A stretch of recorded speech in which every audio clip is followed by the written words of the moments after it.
Welcome back, y'all, to the Afterlife podcast. We've got Brian here with us again, and we are going to dive a little bit deeper into some other timelines besides Halloween. Obviously, Halloween is the most messy horror timeline. Which is why we spent 37 minutes talking about it. Yes, and we probably could have kept going. No, we really could have, because we didn't really touch on the Rob Zombie ones. We really didn't, but we could have kept going. But yeah, okay. I was going to say, but they're kind of like, they really are a completely separate entity altogether. Mm-hmm. So, welcome back to Convoluted Timelines, Part 2. Yeah. Voilà à deux. No. No. And I will not see that either. Okay. Well, not Hot Shots Part 2? Hot Shots Part 2. There you go. There we go. Alright, so we're going to start with Texas Chainsaw Massacre. Right, because out of the big Halloween, or the big horror movies, Halloween and Texas Chainsaw, I think, are the most egregious when it comes to convoluted timelines. For sure. Because of the whole, there's not many reboots, restarts. Remakes. There's also, their name changes. Yeah. From Sawyer to Hewitt. But only in the reboot. Only in the reboot, yeah. There's a lot of weirdness about Texas Chainsaw Massacre. So Texas Chainsaw Massacre starts off in 1974 as a fevered dream that Tobe Hooper had and pitched to Steven Spielberg, I believe, at the time. And they were buddies, yeah. And he basically told him this idea of, somebody taking a chainsaw through, a Christmas line. And that's how, Texas Chainsaw Massacre he was waiting evolved. in line at, a Sears or something and saw, a big old bunch of chainsaws and was like, all right, what can I do with this? Yeah, literally. Even though Leatherface does not kill anybody with a chainsaw. He dismembers. Oh, yeah, no. Does kill Franklin. He does kill Franklin. Yeah. I always forget about Franklin. Everybody forgets about that stupid little twerp. For whatever reason, Randy loves Franklin. But Franklin, I think I love Franklin, but not for, good reasons. You know what I mean? I like his character because he's funny, and he's a little bit really obnoxious. From what I know, though, I read Gunnar Hansen's book, and he talks about... Well, I've listened to it. Audio, read it, whatever. Either way. But him and Paul Partain, who played Franklin, were the only... Paul Partain was the only one who would talk to... But I thought Gunnar Hansen liked it that way, though, because because it scared everybody else. Yeah. But, for whatever reason, they became buddies because nobody would talk to Gunnar, and he would just go and sit down with them, and they'd eat lunch together and stuff like that, because nobody else would talk to him, and they all hated Franklin because he was obnoxious. But the actor that played Franklin was also method, too. He refused to get out of the goddamn wheelchair for anything. Yes. So he required people to push him around the fucking set all the time. Nobody liked him. Yeah. Literally. That would not fly today. No. Well, but that's the other thing about Texas Chainsaw Massacre is that it was very much guerrilla filmmaking. They didn't get permits. They pulled shit off the side of the road. John Larroquette read the freaking intro scroll for a joint. He got paid with a joint. I feel like you can tell. The look of it, you're like, it's pretty. The van that they drove wasn't even. They didn't buy that for the film. That was one of the producers' vans. Right. That was his everyday driving, and they filmed the entire thing or the entire opening in that. Yeah, literally, that's the way that filmmaking was back, especially in the horror industry. Yeah. Nobody was funding horror films. This is one of the first major horror movies. I mean, it really is.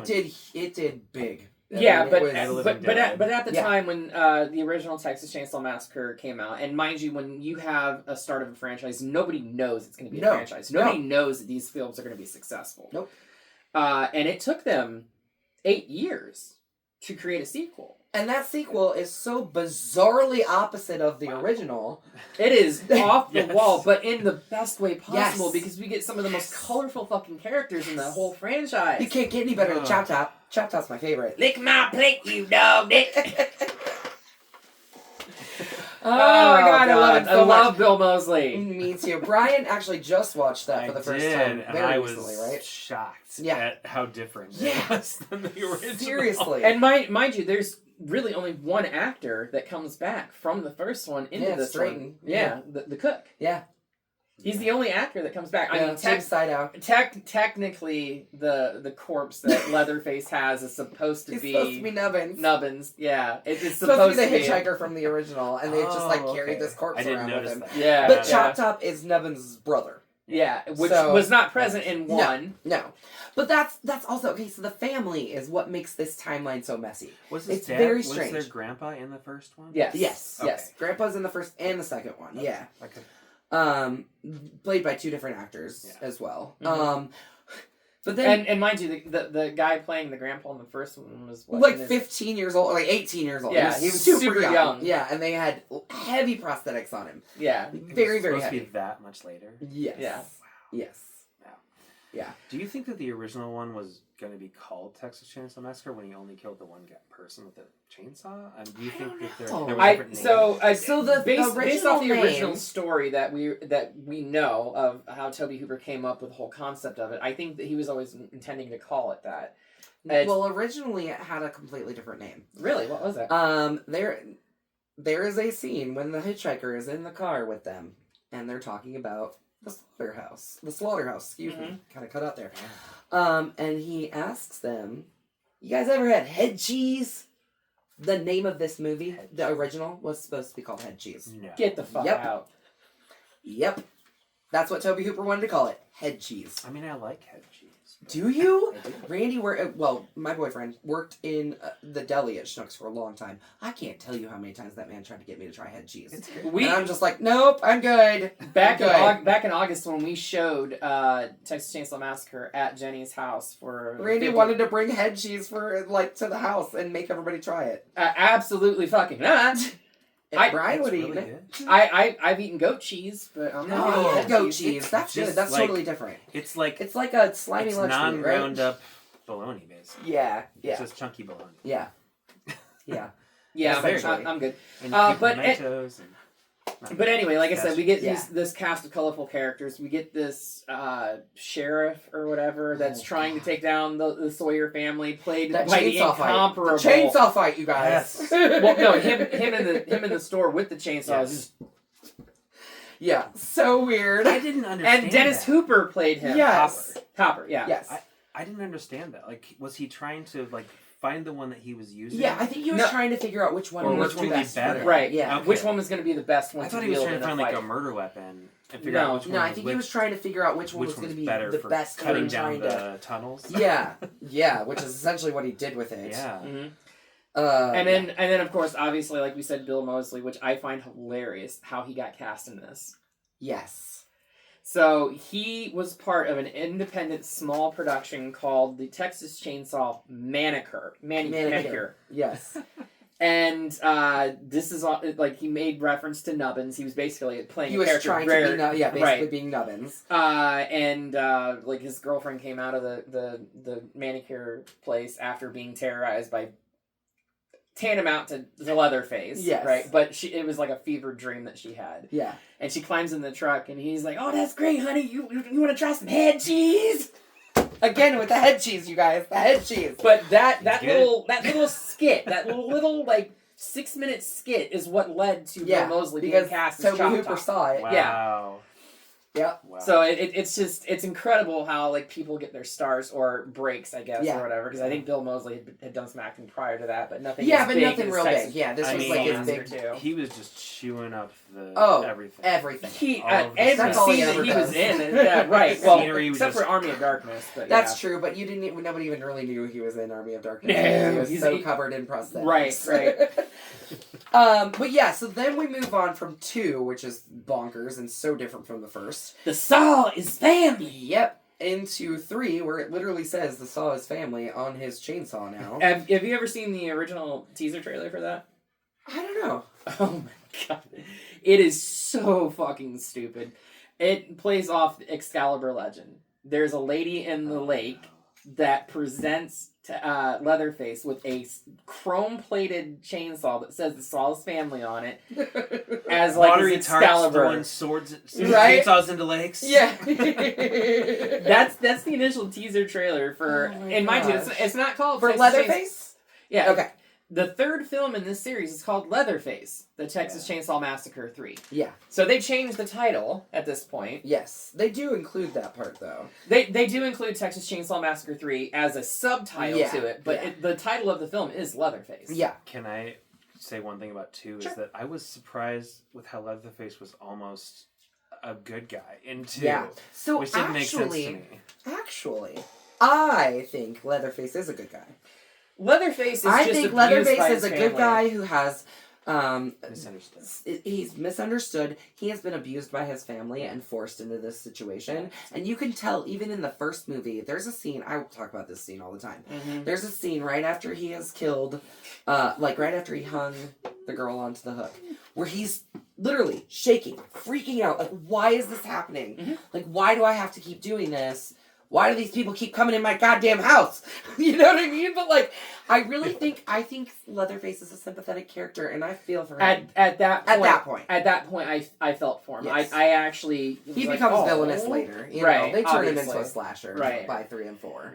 Right. But I think, especially in the first one, and definitely in the second one, he's someone who is mentally challenged. Oh, 100%. You know, probably has a very low IQ, and has been taken advantage of by his family his entire life. Abused. And forced to do these physically, things. mentally, you know. I mean, especially in the first one, you see the way Drayton, the cook, treats Leatherface. Like, he beats him, I'll get you, you know, like, he's mean to him. You do also notice in the first one how his persona changes when he changes his masks. Yes.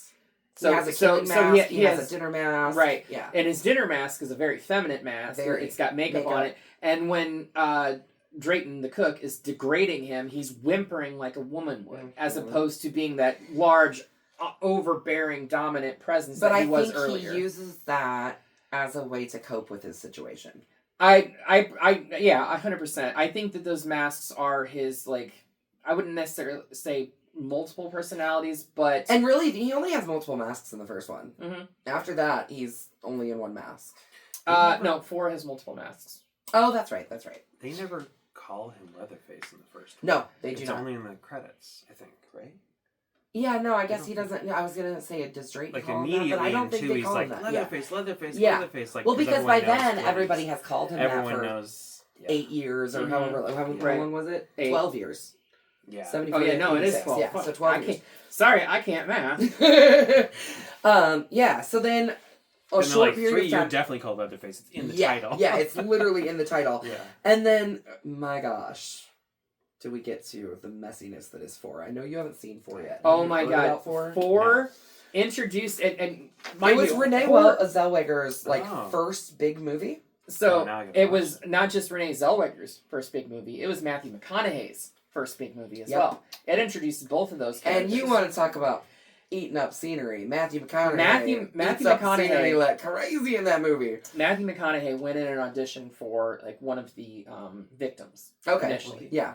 He went in an audition for one of the victims. Was Dazed and Confused? That was the year before. So 96. Yeah. I was in 94. Yeah. Anyway, go ahead. Oh, was it 94? Go ahead. Anyway. Okay. Let me make sure. I think it was 94. 93 or 94. But it. Go ahead. Somewhere in the early 90s. So he goes in an audition for one of the victim roles in that. And they ask him, like, okay, that's great. Do you have any idea who we could, talk to about this other role? 93.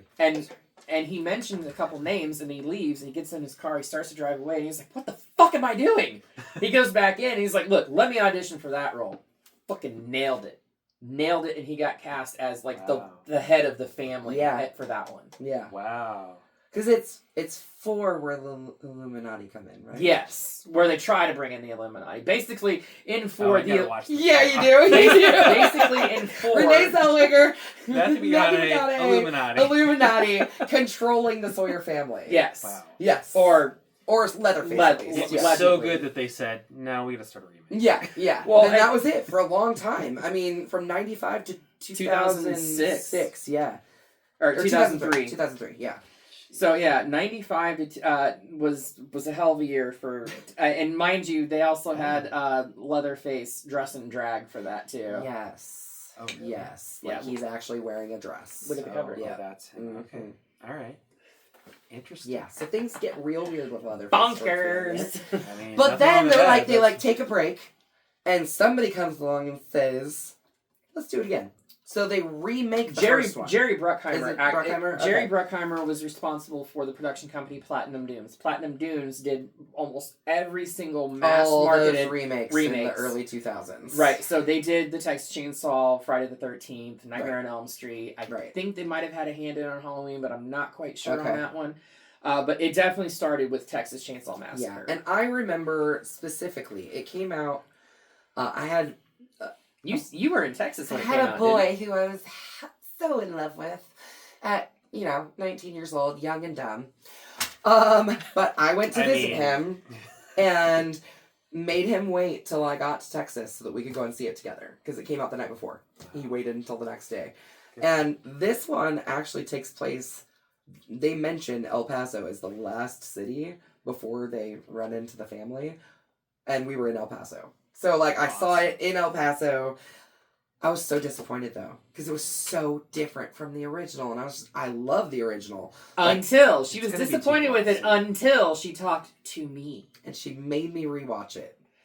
And I think because I had so much anticipation and excitement for it when I saw it the first time, that I was so let down. I was like, never again. Fuck that shit. Fuck Jessica Biel. She fucked this up. I don't like her. I did not like it. I was not happy about it.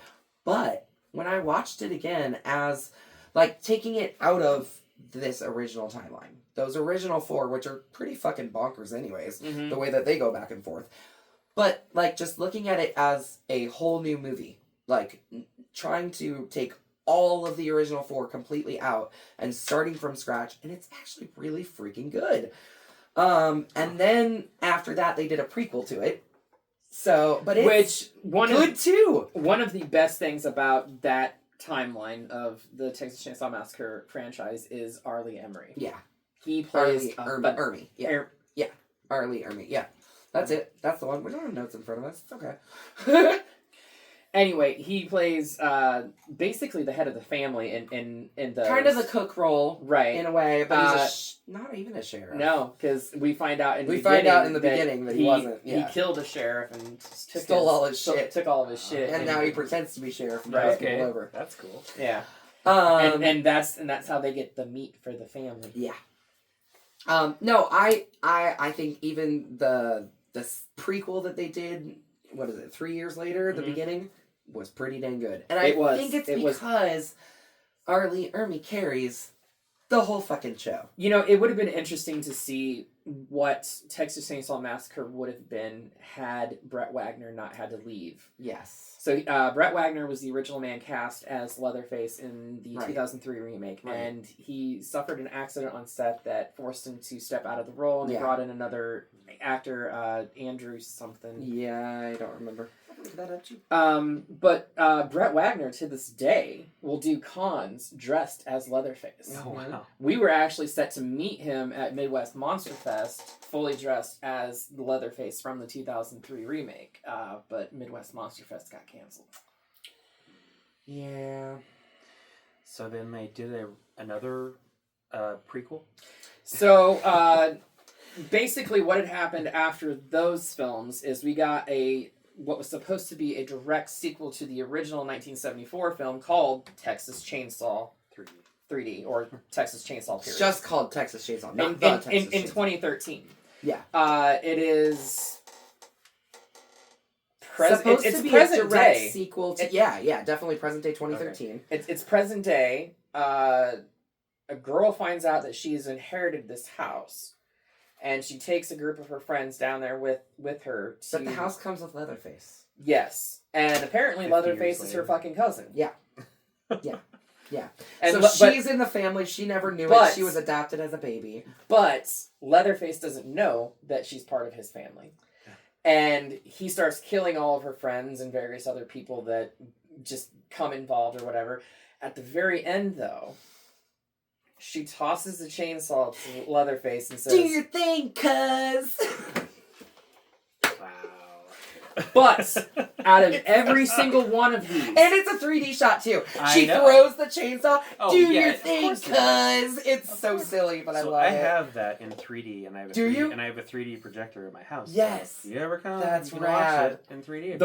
The one thing that I can say about this specific sequel is it's the only one that got Gunnar Hansen back for any type of role. Yep, and Bill Moseley's back too. At the very beginning, Really? They're only it's a cameo. It's a quick cameo at the very beginning. Right at the very beginning of the film, it's takes place like almost the next day after the events of Texas Chainsaw Massacre, the '74 one. Basically, like cops show up, kind of like House of a Thousand Corpses, and just like murk everybody. Yeah, they literally just like blow the house up with guns. Mm-hmm. Yeah. And everybody dies. But Bill Moseley plays like one of the uncles or something. He's not Chop Top. Right. Gunnar Hansen's actually playing the head of the family at that point. Yep. Gunnar's like the head of the Sawyer family. Or are they Hewitts by then? I don't remember. No, they're not Hewitt in this one. It's Sawyer. it's that's the direct Hewitts from was the only first the one. reboot. Yeah, the reboot. Right. And then after that, we get another prequel, also called Leatherface. Yeah, it literally, it's just the title is Leatherface. Yeah, and it's Leatherface as a kid, but they have a red herring for as the like entire kind film. of a teenager almost. Teenager, yeah, but they give you a red herring, so. Like the person who you think is gonna end up being Leatherface is not the right person. Right. So they have an incident happen, somebody dies, and they send off the kid that is Leatherface to like an asylum or something like that. Like a kid's juvenile detention center or something like that. And in there, they basically cause a riot, break out, and then it's like a group of four. Right. Break but out the together. entire time that they're in there, because there is a time jump.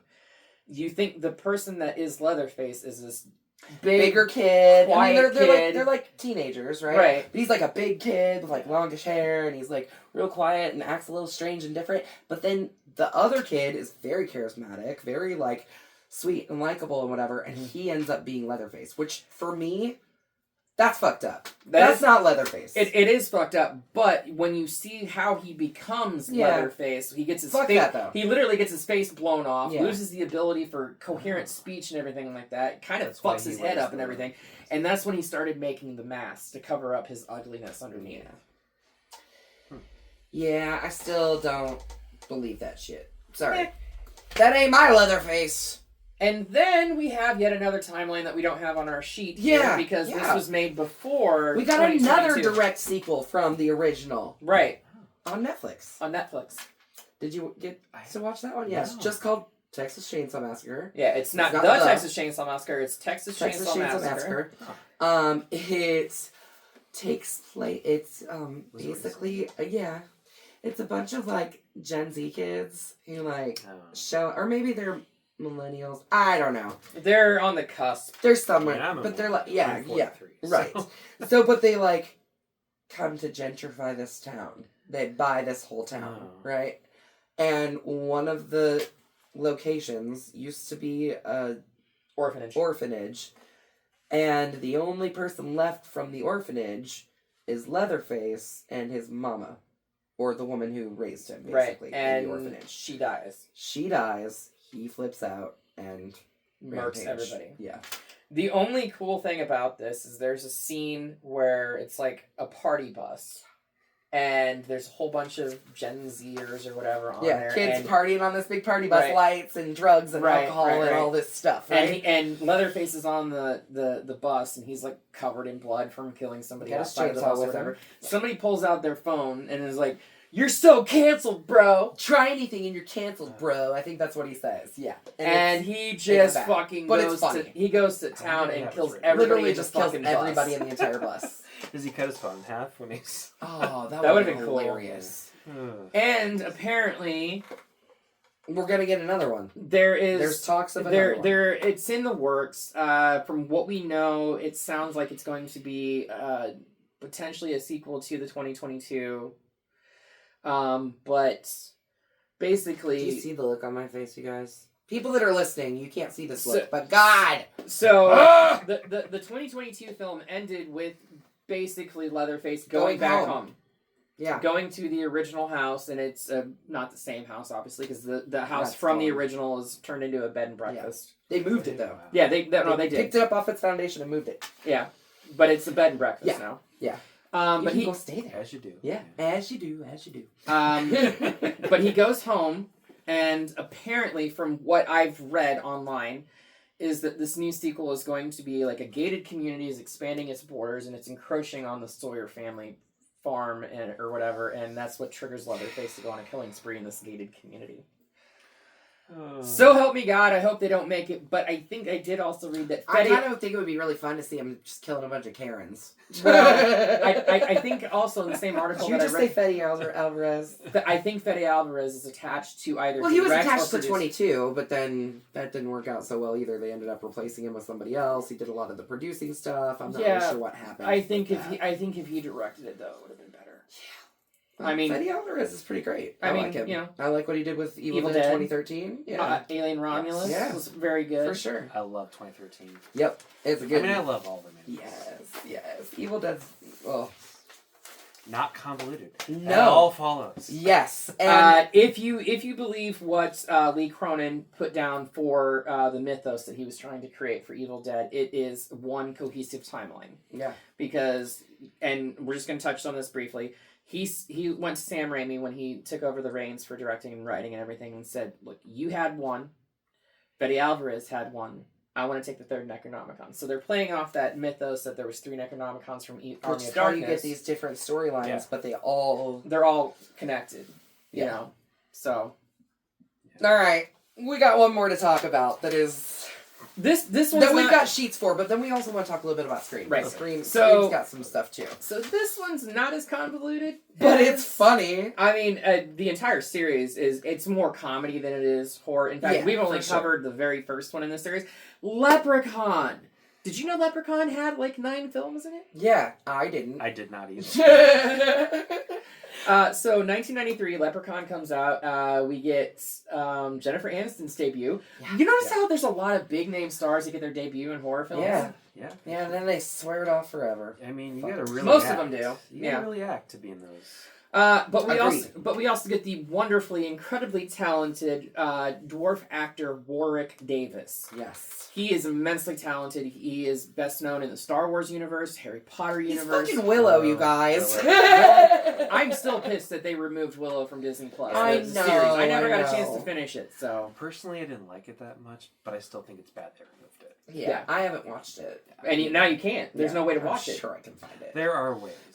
There's always not legal ways. I'll find a way. But so there is Leprechaun 1993, and they had so much fun doing it. They made 4, or 2, 3, 4, where he goes to fucking space. And then back from space, he goes to the Hood. The Hood. Yep. And then 3 years later, back to the Hood. It's back to the Hood. The Hood. And it's back to number 2. It actually says the. Yeah. Oh, gosh. Yeah. Terrible, right? So those initial 6 Pause for a second. Yeah. My tummy hurts. Get it. That's okay. Good. Sometimes it's just a matter of getting my muscles stretched all out. And then you just start up again. Oh wait, I can do this because I was doing a timeout. You are. All right, let's start right here. Okay, time back in. Sorry, guys. Carrying on about Leprechaun though. So I'll be honest, I have not seen 3, 4, or any of the later ones. Okay, so I know I saw 4 and Leprechaun in the Hood when I was young. I've seen Leprechaun in the Hood, but I've never seen Back to the Hood. No, I haven't either. I didn't even know there was a Back to the Hood. Like these are a lot of these on this list are completely new to me. I didn't know about Leprechaun Origins. I didn't know about Leprechaun Returns. I don't know what the fuck Red Clover even is. So tell me more, Hallie. So we have Warwick Davis playing the titular Leprechaun from 1 through Back to the Hood. So the first 6 films in the series. 2014 we get a reboot. Direct sequel. No. Or no, direct It's a reboot, but Warwick Davis was not asked to come back. They recast it. I think Hornswoggle was playing the Leprechaun in there. Yeah, the wrestler. But I don't think he had any dialogue, and he was more sinister and more vicious. Okay. Than which Warwick that sucks because I think the great part about Leprechaun is that he's hilarious and the shit that comes out of his mouth is so funny. Oh yeah, no, hands down. You know, so then you go to a silent person. I don't know if I'd like that. Yeah, but about 2014 is probably like, we gotta be dark. Yeah, that's true. Right. That's true. Then, 4 years later, we get what is tantamount to a sequel to the original. It takes place at the same location, the house. Oh, okay. It is a sorority has bought the property and they're turning it into it's like current day, not right after 93. Yeah. Okay. But it's a direct sequel. We get another. I don't know why, but whenever a sorority is involved, I'm like, oh lord. Right. Like, I roll. So they're trying to turn it into like an energy efficient like project, like solar panels and stuff like that. Like one of the people in the sorority said something to the Leprechaun about, I battled something in the rainforest. I think I can handle a 2-foot little demon or whatever. Yeah, I think everybody wants to just like, and whenever it's like fucking Chucky, Leprechaun, all of them, everybody just wants to kick them. Why don't they? Yeah. And we do know that it is a direct sequel because it is the same house. The Leprechaun's found in the same well that is it Warwick Davis in this one? No, it's not. So from 2003, he never comes back in. He doesn't come back to the franchise, but the character of Ollie is back, played by the same guy. Interesting. Yeah, I like when they do that. Yeah, me too. Right. Me too. So you know that we that just is did a true sequel. Afterlife episode about legacy sequels. Mm-hmm. We didn't even talk about that because I didn't know. We didn't. Did you know at that point?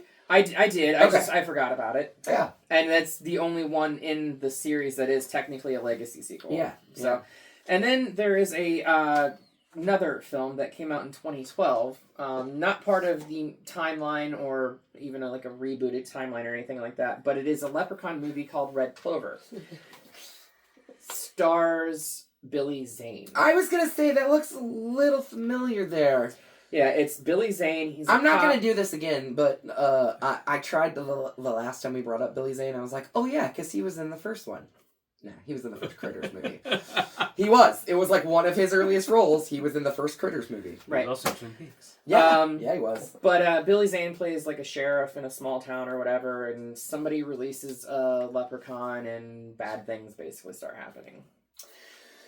Well, I honestly don't have any intent to finish watching that series, that franchise. I feel like I will eventually because I do actually, believe it or not, I haven't seen. You got all these on Vudu? Yeah. All right. Maybe I will. I feel like sometimes you just want to watch some stuff just because it's so outrageous. Yeah. And it's right there. Yeah. So just throw it on. If you don't pay attention to the whole thing, big deal. You know, what I could do is like come March, just do like a push to finish it all before St. Patrick's Day. Yeah. There you go. We'll see. We'll see. Maybe we'll do another one for St. Patrick's Day next year. Or maybe we could just do a ranking.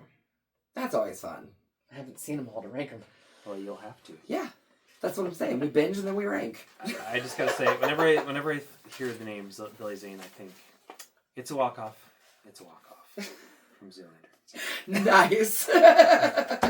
See, I hear Billy Zane, I think back to Demon Knight. Okay. Tales from the Crypt. Yeah. Back to the Future. Yeah. Or Titanic. First thing that pops into my head for whatever reason is The Mummy. He was in 2. He was one of Biff's companions was in he? 2. Yeah, in the 55 portion of Back to the Future 2. I don't think I remember that. Yeah. Cool. But he also played in one of my favorite TV shows too, Charmed. Oh yeah. He was Cupid in that. Yeah. All right, so we got one more that we really like. As far as it's not necessarily that the timeline is messy because they don't really restart anything. They retcon but stuff. Scream has a very bad habit of retconning. Like especially that initial trilogy. Like everything that we were led to believe gets taken away from us. Spoiler alert. Well, I mean, if you guys follow the channel in any way, shape, or form, and follow us on YouTube, where we do movie reviews, we've already done 1 through 3 there. Yep. So we just finished that up, and honestly, Like, that original trilogy, I really love. I mean, one's my favorite horror movie. Like, if you were to ask me, like, you have one favorite horror movie, it would probably be that. Gosh, it's so hard for me to say that, though. Because Texas Chainsaw and Evil Dead. But, yeah, honestly, like, when people ask me, I always answer Scream. And I'm fine with that. There was a period of time where I was a little embarrassed to admit that Scream was my favorite horror movie. But now I fucking own it, because Scream is what got me into horror. Like, all of the references, all of the rules, all of that, like, it made me go back. And but you have to have seen the other stuff to understand that. Exactly, and that's why I went back from Scream 1, I went back and learned all of those references. Because I was young. I was like 12 years old when Scream came out.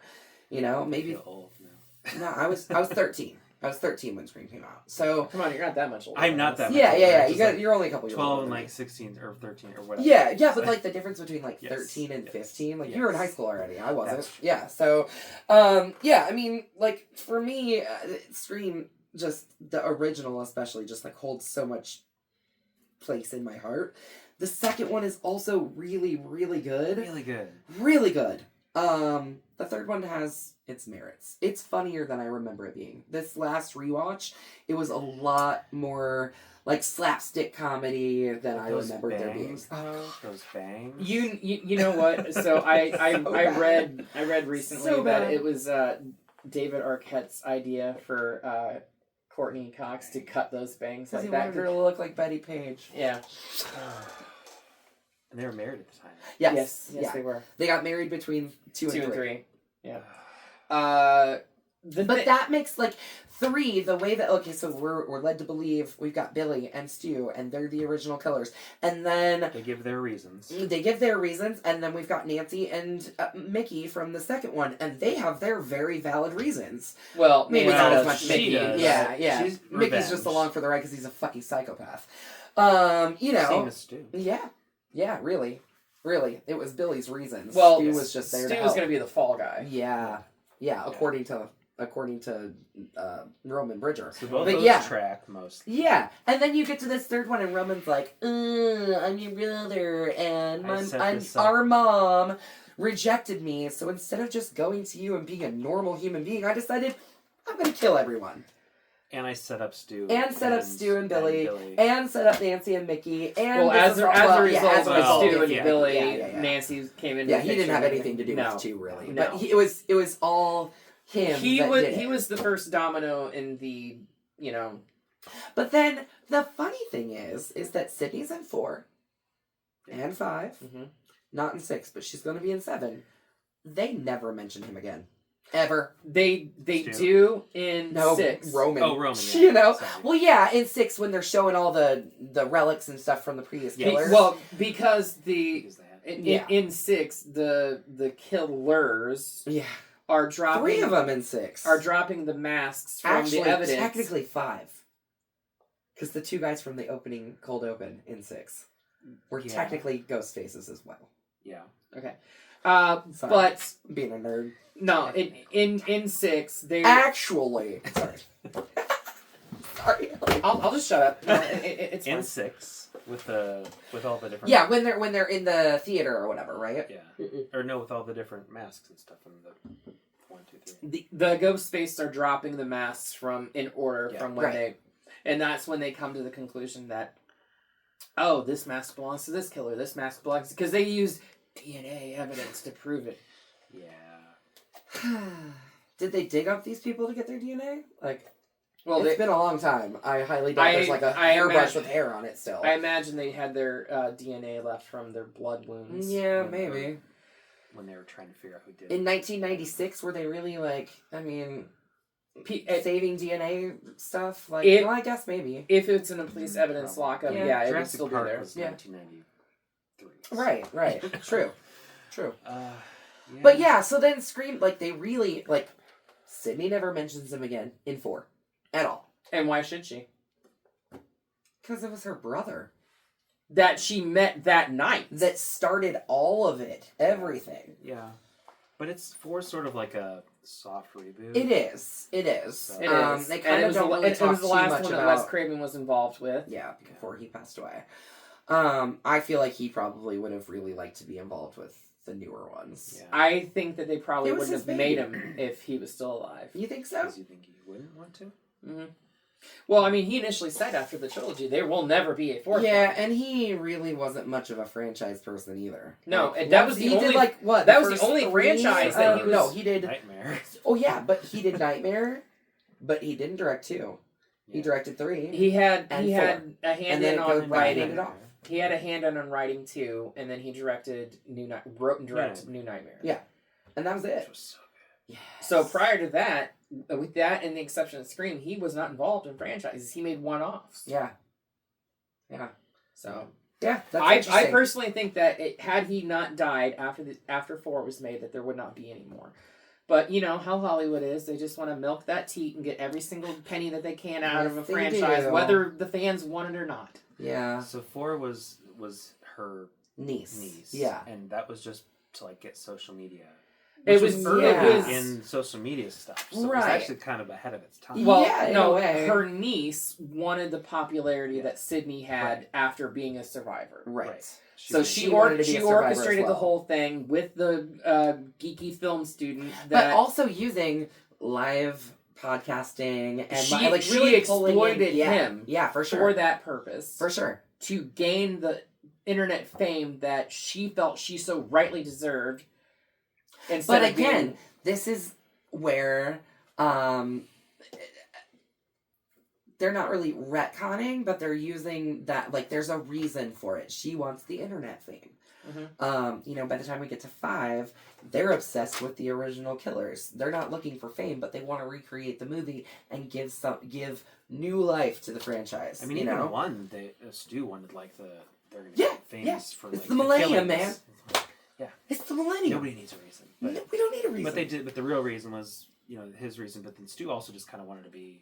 I think he just wanted to be famous. I think, yeah. I mean, I don't know if they so too. specifically say that. But. Yeah. It'll be interesting to see if they can.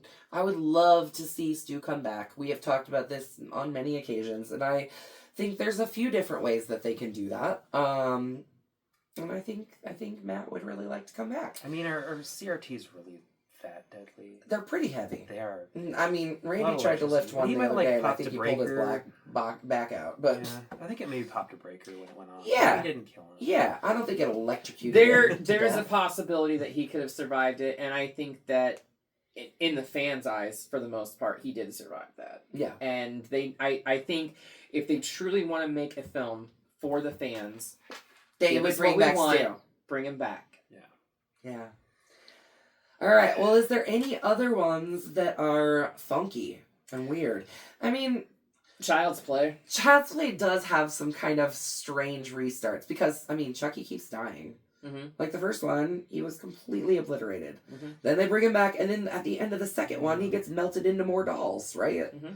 Like it's in the factory. Well, it's kind of like jumps into a new version. Yeah. But it has to be a doll. Yeah. And then you also have like the convolutedness of him splitting his soul into multiple dolls in the TV series and everything like that, which, by the way, that just got canceled. I know, sad. But, Don? Moving on. Don Mancini, yes. said that Chucky is not done. Right. There is more story to tell with him, whether they shop around the show to another network or start doing movies again. The Chucky story will continue. The thing about the Chucky story, and it's not necessarily a timeline thing, but the thing about that universe is that Don Mancini has been part of it from the beginning. With the exception of the 2019 reboot. That was... We don't talk about that. That didn't exist. I don't know what you're talking about. There's this AI robot thing. Oh, okay. The only cool thing about that is Mark Hamill was voicing it all. Yeah. And Mark Hamill is a fucking iconic voice actor. Oh my gosh. And just an iconic actor in general. Yeah. Even with like the Poltergeist reboot, I didn't watch that either. Yeah, I didn't either. I'm not gonna watch that. So one thing is that I'm remembering is does that have like a...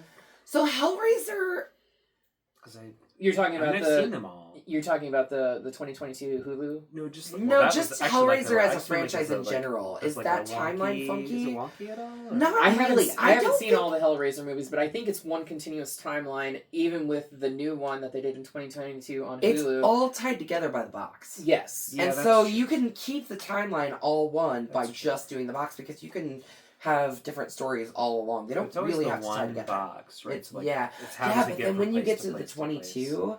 It's in a completely different. Explains how they've been searched down, what he's wanting to use them for. Yeah, I really like that one too. Yeah, I think so too. Really I would love to see another one in that group. And beyond that, that's pretty much it as far as like super convoluted timelines. I know there's some weird stuff that happens in some of the smaller franchises. Excuse me, some of the smaller franchises. But I think part of that is that they're learning about the character along the way. So, like, as the directors, and also, you know, somebody might direct a really great movie and then not want to, like John Carpenter, not want to do sequels to that. And somebody else picks it up and takes it away. I think you just recently might have talked about this, but Friday the 13th. Yeah! That is at least the first 3. The first 2, really, are super weird. Super weird, because the first one... He's dead and a 13 kid, years and old. Then he's like, the next day, he's like... Literally, the next day, but nope. Pretty soon. Well, so they try to justify that into like is that later, he lived through the water drowning or whatever, but been hiding in the woods. She's still alive. Like, it was just a dream, and the kid in the boat. Mm-hmm. Yeah. So it was just a dream, right? And then the next year he's there. That's what they do. But that's to justify the thing is that, like, though, is or nightmare. Did he never die though? Because his mom went on this whole killing spree because the counselors didn't pay attention and her son drowned. Yeah.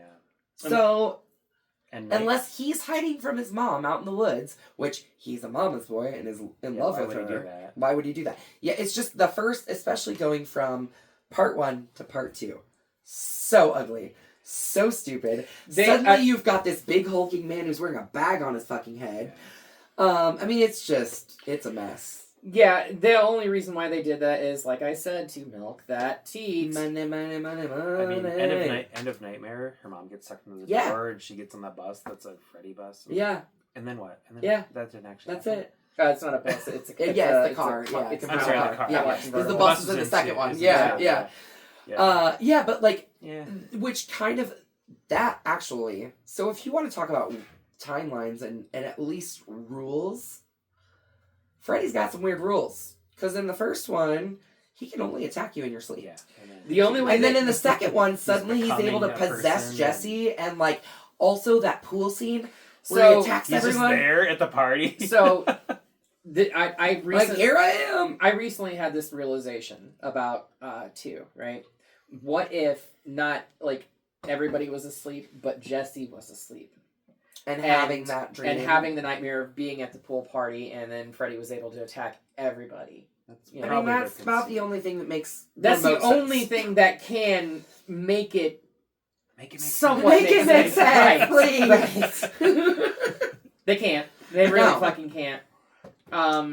But yeah, that's about the only thing that I can think of plausibly to make that scene work. Otherwise, it's they're breaking the rules that was established in the first one, and then they throw those rules out that they just broke and bring back Nancy in the third one, and it's back to the original rules. Yes. I think what we can all agree on is that Evil Dead is perfect. Yes. There's nothing bad in Evil Dead ever. And there never will be. Army of Darkness. I love No, wait. I love Army of Darkness. But it's not horror. But it's not horror. That's her point. Is that it's not horror. It's a comedy movie. It's not horror. Fantasy. Yeah. Well, fantasy, but it's not horror. It's comedy. No. It's more comedy than it is anything else. I still love it. There's horrific parts in it. There's lots of like killing and blood and stuff like that, or at least bodily parts, not necessarily blood. Lots of mud and weird stuff, but I enjoy it because I'm a huge fan of Bruce Campbell. Yeah, I'm a huge fan of Sam Raimi, but it does not fit with the first 2. Yeah, at all. So when we go from that, and then 10 years later we get, but the Necronomicon. I mean, or 20 years I think later, the Necronomicon is what and unites. And we talked about this during our Legacies one, where we were talking about not just characters being part of the legacy, but items. Objects, yeah. I mean, if we do want to talk about continuity with Evil Dead 1 and 2, 2 is basically like part of 1. And then, right, and then some. And it's different a little slightly. bit. Yeah. So they kind of retcon a little bit in the beginning of 2. Yeah. But I think that makes it better, though. They had to because different production companies on them. And I think we're going to stop right there because we have talked way too long about this topic. Yes. I mean, we got 2 whole episodes out of this. Really, Evil Dead is a little bit slightly messy just in the very beginning. That might be the only gripe, but I don't think it's even a gripe. Yeah. It's still, like, perfect from front to beginning, including Ash vs. Evil Dead. And that's it. That's all I'm talking about. That's all I'm going to say. I'm done. I guess. I could go on for hours. Let's be serious. I mean, we're horror aficionados, and we can literally talk about this until we're blue in the face. So we don't want to bore you with all of our thoughts. This is like, okay, so this is like conversations that me and Hallie have just in general, only we're recording it now. Like, I get it.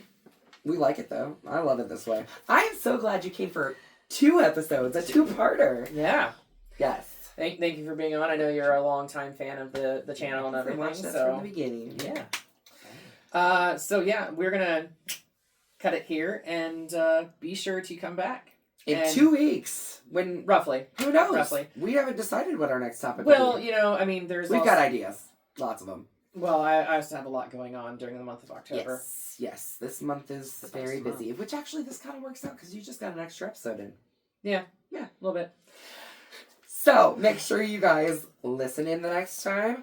Visit our YouTube channel and slash the subscribe button and all of that stuff. Also, visit us on Facebook. We're always announcing different fun things on Facebook. So, until next time, we will see you all in the afterlife.